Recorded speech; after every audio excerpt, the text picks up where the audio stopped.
नमस्कार, आप देख रहे हैं एनडीटीवी इलेक्शन कैफे। मैं हूं पूर्णेंदु शुक्ला। आज हम बात करेंगे राजनाथ सिंह के उस बयान पर जो उन्होंने भुज एयर बेस पर बोला है। जवानों को संबोधित करते हुए उन्होंने कहा है कि ऑपरेशन सिंदूर अभी खत्म नहीं हुआ है, अभी जारी है और अभी तक जो आपने देखा वो ट्रेलर था।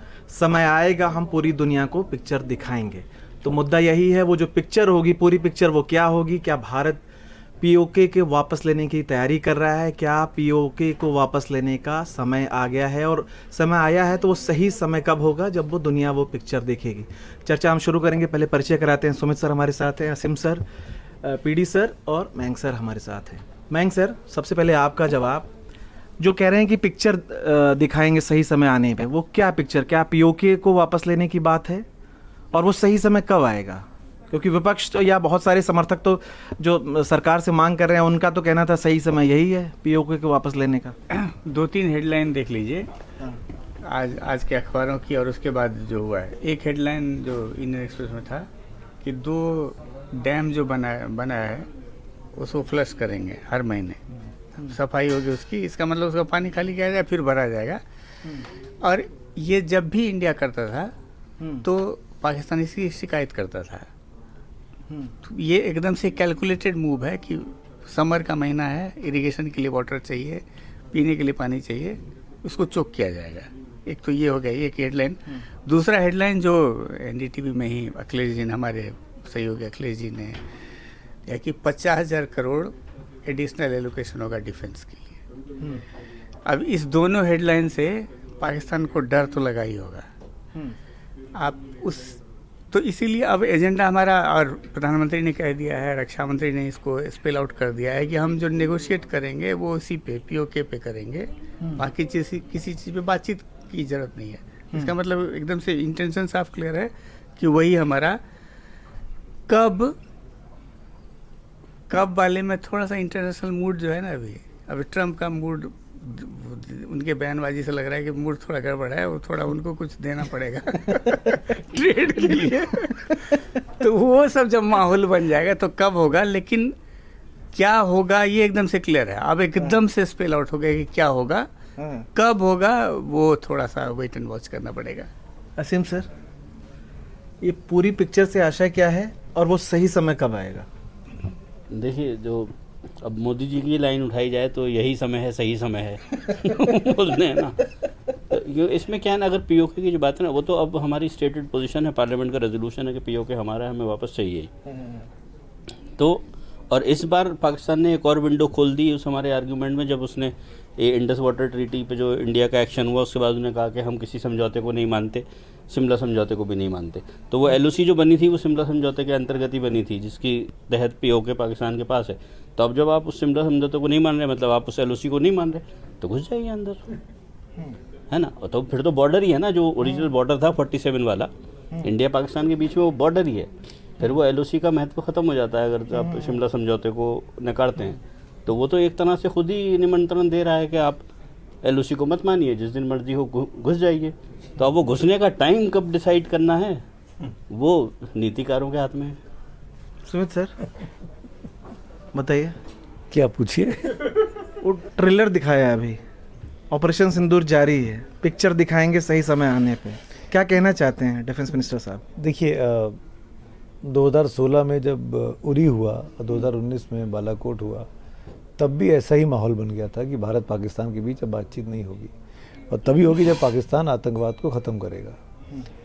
आज 2025 में वो और बड़े तरीके से लौटा, और बड़े ख़तरनाक तरीके से उसने हमला किया। इस बार तो कुछ भी कोवर्ट बचा ही नहीं, कोई प्रॉक्सी वार तो नहीं, सब ओवर्ट हो रहा था, खुल के हो रहा था, चौड़े में हो रहा था। आप मार रहे थे तो वो भी आपको हमला कर रहा था। तो ये कह देना कि जो होगा ये ट्रेलर है और फिल्म अभी बाकी है, ये पब्लिक के लिए ताली बजाने के लिए बहुत अच्छी लाइनें हैं, और राजनाथ सिंह ऐसे बोलने के लिए माहिर हैं। राजनाथ सिंह जी पहले भी इस तरह की बयान कहते रहे, तो मुझे उसमें दिक्कत नहीं है। अपनी कॉन्स्टिट्यूंसी, आप पॉलिटिकल आदमी हैं, आपको कॉन्स्टिट्यूंसी को एड्रेस करना है, करिए। पर सवाल मैं फिर से वही आ रहा हूँ, जो इतने दिनों से बात चल रही है, आज हम 16 मई को रिकॉर्ड कर रहे हैं, कि 22 तारीख का हमला क्यों हुआ, अभी तक हमको नहीं पता। 22 अप्रैल को पहलगाम में, जहाँ पे 1200-1300 टूरिस्ट मौजूद थे, वहाँ पे सुरक्षा के पुख्ता इंतजाम क्यों नहीं थे? अब आप ट्रंप को छोड़ भी दीजिए, कि सीज़ फायर इसने पहले बोल दिया, ट्वीट बोल दिया, उस ट्रम्प की अपनी पॉलिटिक्स है, उसको उस पर चलिए आप ट्रम्प, हम ही लोगों ने कल शो किया और कहा कि ट्रम्प को इग्नोर करो, छोड़ दो, तो ट्रम्प को इग्नोर कर दिया। पर नहीं, वो 26 लोग तो मारे गए ना। उसके जब अपने हुक्मरान गए मिलने के लिए लोगों से, उनकी बाइट सुनिए, जो लोग पीड़ित थे, जो बच्चे हैं जिनको गोलियां लगी हैं, इनके परिजन वहाँ मौजूद थे। बहुत ही मतलब मैं वो तस्वीर मेरे दिमाग से निकल ही नहीं रही है। वो रोना, वो बच्चों का पीड़ा, वो गुजरात का बच्चा जिसके पिताजी को मार दिया उसके सामने, अक्षय नक्षत्र कुछ नाम मैं भूल रहा हूँ मैं, वो बयान दिमाग से जा नहीं रहे हैं। खैर क्या करेंगे मुझे नहीं पता। तो राजनाथ सिंह जी इस तरह के बयान देके पब्लिक को तो खुश कर लेंगे, पर हमको ये एश्योरेंस चाहिए कि अब आतंकवादी वारदात नहीं होगी। जितने कैंप थे, जितने टेरर इंफ्रास्ट्रक्चर थे सीमा के उस पार, वो सब खत्म हो गए हैं। भले हाफिज़ सईद नहीं मरा, भले ही मसूद अजहर नहीं मरा, भले ही और आतंकवादी नहीं मर पाए, पर हमको ये एश्योरेंस चाहिए कि अब आतंकवादी घटना नहीं होगी। क्या ये एश्योरेंस मिल सकता है? यही भी बाकी आगे पीडी सर, एक तो राजनाथ सिंह साहब का जो बयान है, आपके हिसाब से उसका क्या मतलब है? और पीओके को वापस लेने की जो बात है, वो हमारी रेजोल्यूशन में भी है कि 1994 में संसद में सारे पार्टियों ने मिलकर के प्रस्ताव था कि पीओके हमारा है, हम उसको वापस लेंगे। 24 विधानसभा की सीटें भी हमने पीओके के लिए छोड़ी। आपको लगता है कोई शांतिपूर्ण तरीके से हम वापस पीओके हमारे साथ होगा, या युद्ध ही उसका? वो देखिए, जो बात आप कह रहे हैं बात सही है बिल्कुल, कि जिस फिल्म की बात कर रहे हैं राजनाथ सिंह, उसकी स्क्रिप्ट तो बहुत पहले भारतीय लोकसभा में, संसद में लिख दी गई है कि जम्मू कश्मीर संपूर्ण जो है वो भारत का हिस्सा है। और बहुत पुराने स्वप्नदर्शियों तक आप जाएं जो अखंड भारत की बात करते रहे, बहुत दिन तक उसमें जनसंघी भी शामिल रहे, वो कश्मीर को ही, पूरे पाकिस्तान को भी भारतीय भूगोल का हिस्सा मानते रहे। तो मामला वो नहीं। अब देखिए कि पिछले 50-75 साल में ऐसे अवसर कई आए जब आपको लगता है कि तब क्यों नहीं ले लिया पीओके। जैसे बहुत लोग बोलते हैं कि शिमला समझौता जब हो रहा था तब आपने कश्मीर क्यों नहीं ले लिया। जाहिर है कि कूटनीति की अपनी मुश्किलें रही हैं और पाक ऑक्यूपाइड कश्मीर को लेने के अपने संकट भी हैं।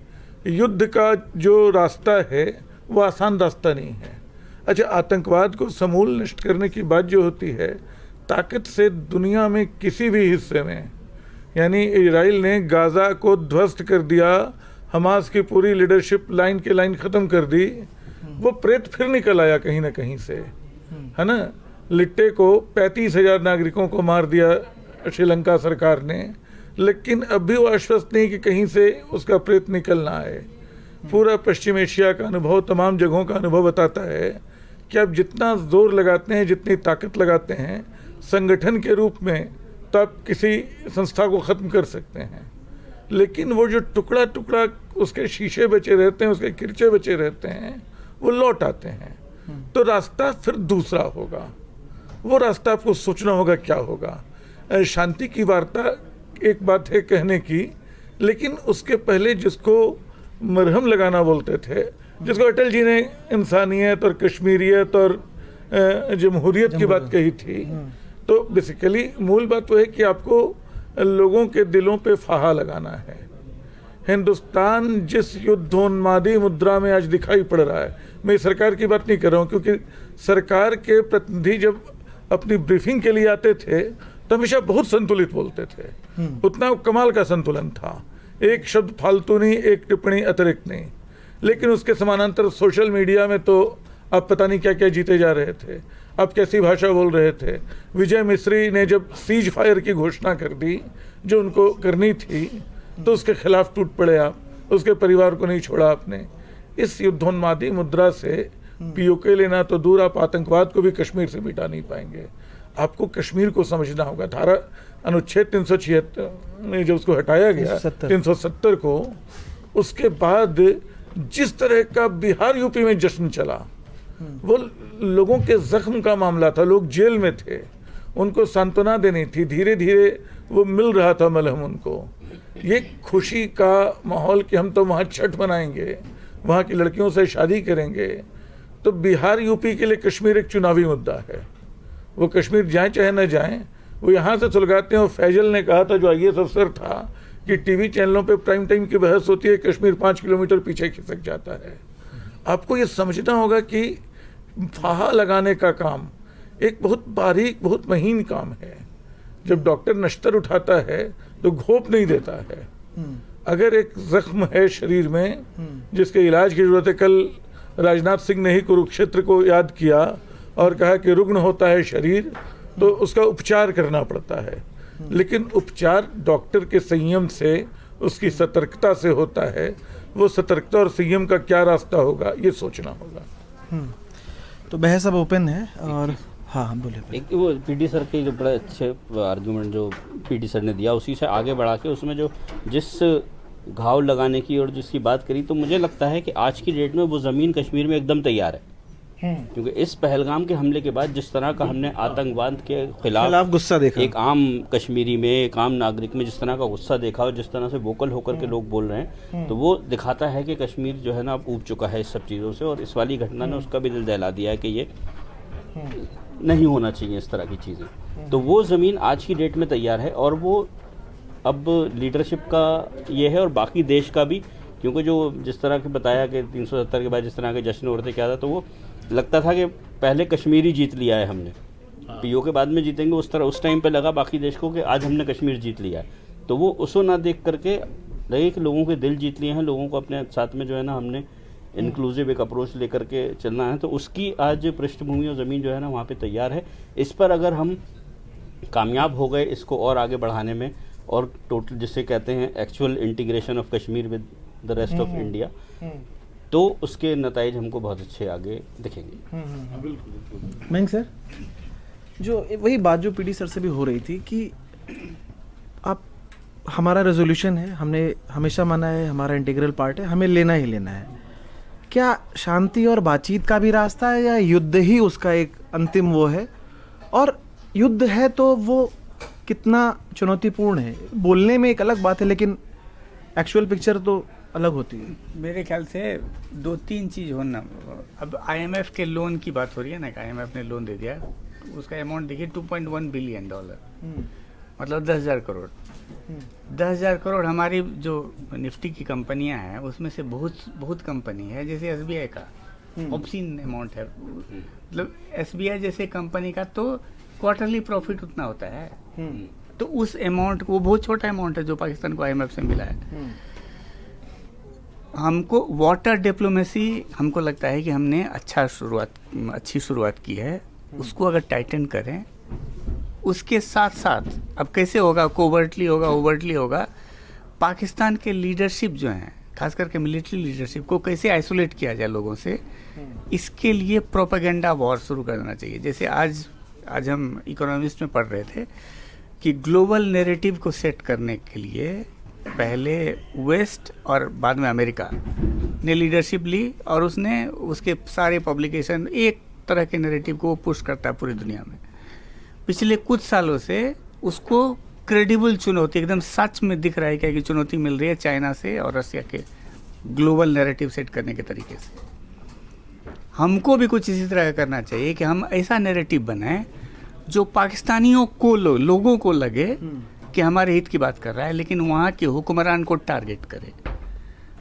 तो ये 2 अप्रोच वहाँ के लिए।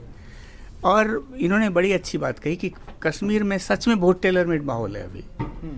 वहाँ जो अनप्रेसिडेंटेड एकदम से खुद ही लोग सड़क पे आ गए आतंकवाद के खिलाफ, ये मेरे ख्याल से one of the rare occasion है। उमर अब्दुल्ला साहब ने भी एनडीटीवी के साथ जो इंटरव्यू था बाबा ने जो लिया था, उसमें भी उन्होंने इस चीज़ को एक्सेप्ट किया कि जिस तरह से कश्मीरी ज़मीन पे आकर के आतंक के खिलाफ बोल रहे हैं, वो कह रहे हैं ये बहुत रेयर है, जो बात आप भी कह रहे हैं। हाँ, तो ये रेयर है। इसको अगर हम उसको अब इंडिया के दूसरे हिस्से को मानना पड़ेगा कि वो सच में हमारा हिस्सा है, मेनलैंड इंडिया है वो, और उसी तरह से वो रीच आउट करना होगा और अदर वाला जो फीलिंग है उसको ख़त्म जितना जल्दी हो जाए कि हम। तो बहुत सारे अप्रोच है युद्ध के अलावा। युद्ध हमेशा लास्ट ऑप्शन रहना चाहिए और होता भी है। युद्ध के अलावा बहुत सारे ऑप्शन हैं जिस पे अगर हम काम करें तो हम अपने ऑब्जेक्टिव को बहुत आसानी से पूरा कर पाएंगे। ठीक है सुमित सर, ये अच्छा ठीक है, आप बोले। हमको और कूटनीति के लेवल पे ध्यान रखनी चाहिए। जो बात मयंक भाई बोल रहे थे कि कूटनीति बहुत ही रिलेटिव होती है। मैं कुछ एग्जांपल देके बात करता हूँ। सीरिया का यही राजा 5 साल पहले 7 साल पहले ट्रंप का दुश्मन नंबर 1 था। आज ट्रंप उनको क्रांतिकारी बोल के फ़ोटो खिंचा रहे हैं। पाकिस्तान में पनपे बड़े ओसामा बिन लादेन के नेटवर्क को अमेरिका ने पाकिस्तान में आके मारा। आज ट्रंप जब बात करते हैं तो भारत और पाकिस्तान को एक साथ रखते हैं। वो 26 लोग जो मारे गए 22 अप्रैल को वो भूल जाते हैं। WTC अटैक में जो मोहम्मद अता था, जो कि पाकिस्तान में जिसकी ट्रेनिंग हुई लश्कर की और जैश के कैंपों में, जो सब जिसने WTC पे प्लेन मारा, अमेरिका में इतना बड़ा टेरर अटैक आज तक नहीं हुआ, किसी ने नहीं देखा। उसको ट्रंप भूल जाते हैं। मतलब मैं ये कह रहा हूँ कि ये जो कूटनीति का दौर है आज की तारीख में चल रहा है, ये बहुत ही रिलेटिव है। आज की हमको आज से 6 महीने पहले लग रहा था कि ट्रंप जब जीत के आएंगे चुनाव तो भारत के लिए बहुत फ़ायदेमंद होने वाला है, लेकिन आज मई के महीने में लगने लगा है कि नहीं, ये शायद हमारे लिए नुकसानदायक है अमेरिका में ट्रंप का रहना। क्योंकि आज की तारीख में दुनिया में अगर कूटनीति की लाइनें तय होती हैं तो अमेरिका के साथ या अमेरिका के खिलाफ की लाइन पे होने लगी है कि आप अमेरिका के साथ खड़े हैं कि नहीं खड़े, अमेरिका के खिलाफ है कि नहीं है। यही अमेरिका इसको बेचता है और यही आपके पास। तो ये सबसे बड़ा कैच है कि आज की तारीख में जब ट्रंप पाकिस्तान को अपने साथ लेके चलना चाहते हैं तो भारत क्या करेगा, तो भारत इस चीज़ से कैसे बाहर निकलेगा। ये कह देना कि अभी ट्रेलर है, फिल्म अभी हो जाएगी, ये बहुत अच्छा है। पब्लिक का मोराल बढ़ाने के लिए, सेना का मोराल बढ़ाने के लिए, सैनिकों का हौसला बढ़ाने के लिए बहुत अच्छी बात है, आपको करनी चाहिए। पर आप उस फ्रंट पे क्या कर रहे हैं? क्योंकि जैसे कि मयंक भाई ने कहा कि लड़ाई जो है, युद्ध जो है वो आखिरी ऑप्शन है। खुद जनरल नरवणे का बयान आया कि भाई युद्ध जो किसी भी सैनिक से पूछेंगे तो कहेगा युद्ध आखिरी पे काम होना नरवणे साफ कहा कि वॉर को सेलिब्रेट नहीं किया जाना चाहिए, नहीं क्योंकि करना जिस चाहिए। तरह के नुकसान होते हैं बिल्कुल वो सेलिब्रेट करने की चीज़ और नहीं है। पाकिस्तान जैसे मुल्क के साथ आप अगर लड़ेंगे तो नुकसान आपका है, उसका तो कोई हाल ही नहीं है, तो बेहाल है, बिल्कुल फटे हाल है। आपके पास सब कुछ है खोने के लिए, उसके पास खोने के लिए कुछ है ही नहीं, क्योंकि ऑलरेडी वो कंगाल है। तो ऐसे में इन बदली हुई परिस्थितियों में, क्योंकि आप अपना, जैसे वाजपेयी जी कहते थे, आप अपना पड़ोसी नहीं बदल सकते, तो फैक्ट है पाकिस्तान वहीं रहना है। तो आप POK लेकर उसको दबाएंगे, बलूचिस्तान को तोड़ के कराएंगे, क्या करेंगे आप? इस पर क्लियर कट एक नीतिगत फैसला होना चाहिए। और भारत को अगले कुछ सालों तक चाहे अमेरिका से रुष्ट रहना पड़े, चाहे चाइना से रुष्ट रहना पड़े, पाकिस्तान के संदर्भ को की संबंधों को लेकर, तो उस पर एक clear cut all India level पर एक कंसेंशुअल पॉलिसी बननी चाहिए। PD सर, ये जो बात हुई कि युद्ध आखिरी रास्ता है, और आपने देखा कि आप तो साहित्यकार भी हैं पत्रकार होने के अलावा, कि दिनकर की चर्चा हुई और उन्होंने मानस को कोट करते हुए बोला कि भय बिन होए न प्रीति। तो POK को जो हमारा रेजोल्यूशन है वो युद्ध में बिना गए, क्या युद्ध ही वो होगा रास्ता, या वो भय बिनु प्रीति, मतलब भय भी हो जाए और उसके हमारा हम उद्देश्य है वो पूरा हो? नहीं, प्रीति भय के अलावा भी और भी तरीकों से होती है। भय से हुई प्रीति जो तुलसीदास जी कह गए थे, अक्सर उनको गलत संदर्भ में कोट किया जाता है, लेकिन भय से प्रीति नहीं होती है। भय से प्रीति का दिखावा होता है। जैसे ट्रंप के डर से बहुत लोग दिखा दें कि अमेरिका के साथ हैं, लेकिन वो प्रेम नहीं है। प्रेम के लिए जिस कूटनीति की बात कर रहे थे, ये तो बड़ी अच्छी बात है कि कश्मीर में वाकई माहौल है जिसपे कम लोगों का ध्यान है कि इससे बेहतर ज़मीन कश्मीर की तैयार नहीं हो सकती थी शांति के बीज रोपने के लिए। वो शांति के बीज कौन हो सकते हैं?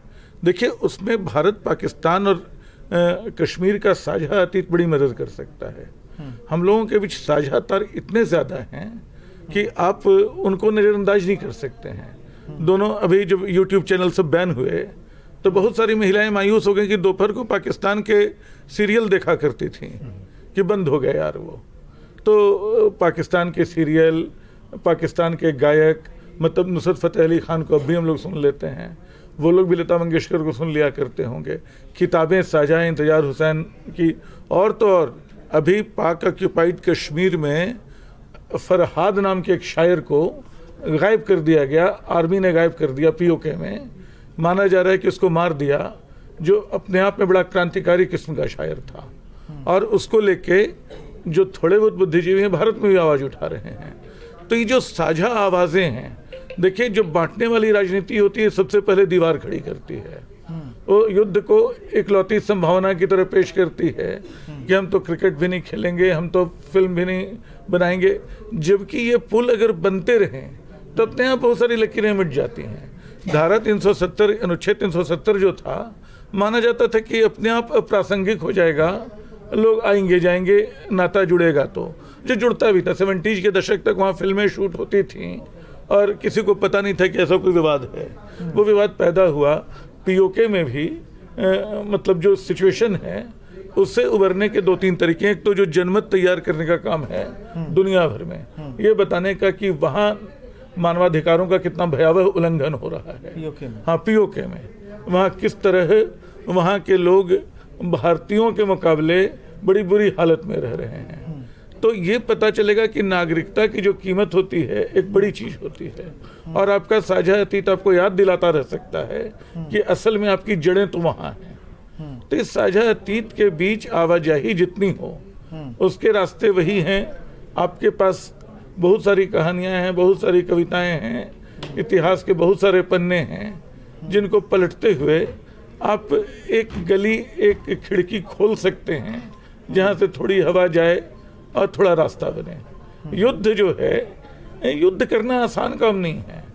अभी तो हालत ये है कि आपकी सारी दुनिया पे, कल कंगना रनौत ने ट्वीट करके बता दिया कि उनको ट्रंप के खिलाफ एक ट्वीट करने को डिलीट करने को कहा गया। तो जब हालत ये है कि आप ट्रंप की आलोचना के एक ट्वीट भी संभाल नहीं सकते हैं, तो इस दुनिया में कौन सा युद्ध लड़ लेंगे अपने भरोसे। लेकिन युद्ध ये नेताओं के बयान हैं। मैं भारतीय सेना की क्षमता की बात नहीं कर रहा हूँ। वो दुनिया की एक प्रोफेशनल सेना है, उसका सम्मान बहुत है, लेकिन ऐसी सेना सीमा पार भी है। वो कमज़ोर होगी, उसके हथियार पुराने होंगे, लेकिन उसके मददगार भी हैं, ये सब जानते हैं। तो इसलिए युद्ध कोई ऐसा विकल्प नहीं है जो बड़ी आसानी से आपको एक झटके में लक्ष्य की तरह आपको पीओके मिल जाएगा। युद्ध बहुत असंभव किस्म का आखिरी विकल्प हो सकता है, जिसकी सुदूर संभावना नहीं दिखाई पड़ती है मुझे फिलहाल तो। लेकिन ये रास्ते बीच में खोले जाएं, पानी रोकना बहुत लोग खुश हो रहे हैं, दबाव का एक तरीका तो वो है, लेकिन वो भी देर सवेर आपको एक ह्यूमैनिटेरियन स्टेप के रूप में उस पर पुनर्विचार करना पड़ सकता है। ये सारे रास्ते हैं। एक जो आपने पॉइंट उठाया, एक मददगार वाला, जो थोड़ा सा वो बीडी सर से असहमत हूँ। बिल्कुल ठीक बात है कि भय वन प्रीत ना होती। मतलब अगर आप इस लाइन पे जाएंगे तो वो आप जो प्रीत होगी वो भय से ही होगी और उसमें मन से नहीं होगी चीज़ें। पर लेकिन कुछ चीज़ें ऐसी होती हैं, कई बार आपको डराना पड़ता है, दबाना पड़ता है। और कम से कम अगर आप पानी के मामले पे, आपका बात बिल्कुल ठीक है कि ह्यूमन इंटरेस्ट में आपको अंततः पानी खोलना पड़ेगा। भाई आप जल्लाद नहीं हैं, आप पाकिस्तान नहीं हैं, आप चीन नहीं हैं, आप हिंदुस्तान हैं, आपकी पहचान इसी बात को लेकर है। पर कम से कम डराना तो पड़ेगा, कम से कम उनको इस बात के एहसास। क्यों, देखिए ना, अब 2 दिन से शहबाज शरीफ के लगातार बयान आ रहे हैं कि हम बातचीत को तैयार हैं, बातचीत की टेबल पे आइए, हम बातचीत करने को तैयार हैं। तो ये जो भी है, चाहे हो सकता है उसमें उनकी कोई चाल हो, इस तरह की पब्लिक डोमेन में आके बयान देना शहबाज शरीफ के, जो भी उनके ऊपर प्रेशर है मुझे नहीं पता, पर कुल मिलाकर ये दबाव ज़रूरी है। पाकिस्तान को इस बात का एहसास होना चाहिए कि हिंदुस्तान को टेकन फॉर ग्रांटेड नहीं लिया जा सकता। असल में नहीं, बात आपकी बिल्कुल ठीक है।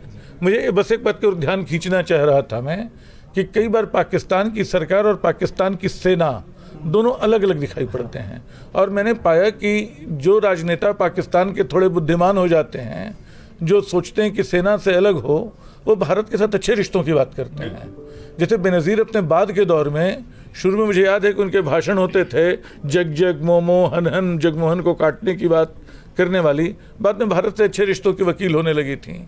नवाज शरीफ पिछले दिनों जब आए थे तो भारत से अच्छे रिश्तों की वकालत कर रहे थे। तो ये अच्छे रिश्ते की स्ट्रेटेजी उनकी अपनी सेना को अप्रासंगिक बनाने की स्ट्रेटेजी भी है, क्योंकि भारत से दुश्मनी जितनी गाढ़ी होगी पाकिस्तान की सेना उतनी मजबूत होगी, उसको अपनी जनता के बीच उतना ही बड़ा आधार मिलेगा। उस आधार को कम करने के लिए भी ज़रूरी है कि हम राजनीति और कूटनीति का गलियारा थोड़ा सा खोलें, पाकिस्तान की सेना को किनारे करें। युद्ध के मैदान में फिर पाकिस्तान की सेना आएगी और फिर पाकिस्तान में राष्ट्रवाद उफान मारेगा, जो अंततः आत्मघाती साबित होता है, जो फिदाइन साबित होता है। एक बस आखिर में एक सवाल लेंगे, अब आप में से जो भी जवाब देना या उस पर जो भी करना चाहे, कि पीडी सर ने एक इशारा किया कि पाकिस्तान अकेला नहीं है, उसके मददगार हैं। इशारा उनका चीन की तरफ था। ट्रंप की आप सब ने बात की, आप तीनों ने उस पर विस्तार से बोला। चीन को लेके हम कैसी रणनीति अपनाएं? हमारा व्यापार तो उसके साथ बहुत ज़्यादा है, हालांकि हम घाटे का सौदा है, हम आयात ज़्यादा करते हैं, निर्यात कम करते हैं। यूएस के मामले में उल्टा है। चीन को बदलते ऑपरेशन सिंदूर के बाद, पहलगाम के बाद हमारी जो डिप्लोमेसी होगी, क्या उसमें बदलाव आएगा और चीन को हम कैसे टैकल करेंगे? देखिए, चीन को लेकर के तो ऐसे भी जो हमारी नीति है ना, वो बहुत प्रैक्टिकल है। समझे, बहुत सारे विवाद होते रहते हैं चीन से भी, लेकिन आपको इस तरह की रेटरिक सुनने को नहीं मिलती है। गलवान में भी हुआ, अरुणाचल में भी हो सकता है, तो उसका मोमेंटरी उसको एक इवेंट की तरह देखा जाता है, उसका जवाब दिया जाता है या उसकी चर्चा की जाती है और फिर आगे बढ़ जाते हैं हम। पाकिस्तान को लेकर के अप्रोच डिफरेंट है, उसके अपने हिस्टोरिकल और सारे अलग रीजंस हैं। उसमें जो है ना, वो पॉलिटिकल बेनिफिट भी उससे मिल जाता है, उससे पोलराइजेशन की भी पॉलिटिक्स चलती है, उससे आपके बहुत सारे डोमेस्टिक, वो सिर्फ पाकिस्तान एक इंटरनेशनल वो नहीं है, उससे बहुत सारे डोमेस्टिक आपके पॉलिटिकल जो है ना, वो फ़ायदे नुकसान जुड़े रहते हैं। तो वो चाइना को लेकर के हम एकदम प्रैक्टिकल रहते हैं कि हाँ जी, हमें पता है रियलिटी क्या है, एक हमारा नेबर है, उसके साथ में हमारे जो अपने हिस्टोरिकल इश्यूज़ हैं वो हैं, लेकिन आगे बढ़ना है, उससे कम्पीट भी करना है, या उससे जहाँ तक फ़ायदे उठ रहे हैं वो फ़ायदा उठाना है और अपने दोनों को साथ में चलते जाना है। तो वो पॉलिसी हमारी पाकिस्तान की तरफ नहीं होती, क्योंकि पाकिस्तान से हमारा ना उतना कोई ट्रेड का फ़ायदा है, ना जो है ना वो कोई इकोनॉमिक हमारे उससे ये हैं जो फ़ायदा हमको उससे मिल सके। चाइना से हमारा बहुत कुछ है करने के लिए। लेकिन अब एक चीज़ जो मैं बोलना चाह रहा था, जो मयंक जी ने भी उठाई ना, कि ग्लोबल नैरेटिव जो है ना बनाने की बात, तो अभी तक इस पूरे एपिसोड से पहले लगता था कि ग्लोबल जो है ना, एक मत है पूरी दुनिया में कि पाकिस्तान एक रोग स्टेट है, पाकिस्तान जो है वो टेरर का स्पॉन्सर है, पाकिस्तान में टेररिस्ट हैं ये। इस इवेंट के बाद में हमने देखा कि शायद वो उतना यूनिफॉर्म नैरेटिव नहीं है जितना कि हम लोग समझ रहे थे, या ट्रंप के भी और जो बाकी भी कंट्रीज़ के जो आए हैं, जो तो बाकी अब आमतौर पे जो बड़े बड़े लीडर्स हैं वो इंडिया और पाकिस्तान को एक ही लेवल पे रख करके बात कर रहे हैं। तो वो बड़ा एक तरह से डिप्लोमेटिक सेटबैक इसको हमें मानना चाहिए, और जैसे कहते हैं कि back to the drawing board हमें जा कर के ये सोचना पड़ेगा कि कहाँ पर ये गड़बड़ी हुई है कि इतने बड़े एक हादसे के बाद में आपने एक एक्शन लिया और दुनिया उस तरह से आपके साथ खड़ी नहीं नज़र आ रही जिस तरह से होना चाहिए, जो आपकी अपेक्षा थी कि एक जिसको सब मानते हैं कि हाँ ये एक टेरर सिंपैथाइजर स्टेट है, और कई देशों में टेररिस्ट के लिंक और जो रूट्स जो है ना वो पाकिस्तान से उठ करके जाते हैं। लश्कर जैसे ऑर्गेनाइजेशंस, यूएन तक में लिस्टेड ऑर्गेनाइजेशंस हैं, उनके जो फेसेस हैं और लोग हैं सब उनको जानते हैं, पहचानते हैं और पता है कि पाकिस्तान में ही रह रहे हैं। लेकिन उसके बाद भी तो कहीं हम इस चीज़ में कहाँ पे हमारे से कमी हुई है कि हम उस तरह का ग्लोबल नैरेटिव जो है ना वो नहीं खड़ा कर पाए। मतलब डिप्लोमेटिक फेलियर तो मैं इसलिए नहीं मानता हूँ कि देखिए, जब युद्ध की नौबत आती है, जब संघर्ष जैसी स्थिति आती है, तो बाकी देश किनारे हो जाते हैं। हो सकता है कि वो आपके साथ हों, लेकिन जब आप लड़ रहे हैं तो फिर दोनों बराबर हो जाते हैं। लड़ाई आपको बराबरी पे ला देती है दूसरे देश। लेकिन मतलब पिछले कई वर्षों में भारत की विदेश नीति के सामने चुनौतियां रही हैं, लेकिन वैश्विक स्तर पे, बल्कि भारत को अपने पड़ोसियों की जितने फिक्र करनी है वहाँ पे मुझे लगता है कि ज़्यादा ध्यान देने की ज़रूरत है। लेकिन यूरोप के साथ या अमेरिका के साथ भारत का रिश्ता, या रूस के साथ भी जो बैलेंस है, वो शीत युद्ध का दौर था जब सीधे सीधे लोग आपके साथ खड़े हो जाते थे, आपके खिलाफ खड़े हो जाते थे, या आप नाटो में शामिल हों या ऐसी जगहों पे शामिल हों, लेकिन आपको अकेले होने की एक कीमत अदा करनी पड़ती होती है। उसमें कोई हर्ज की बात नहीं है। अंततः दुनिया आपकी क्या मदद करती, सपोर्ट करती चाहे विरोध करती, कह दिया कि मत लड़ो आपस में भाई।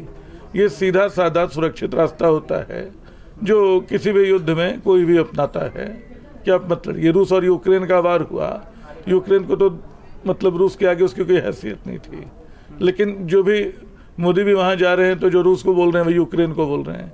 तो देशों का तो ये चलता रहता है।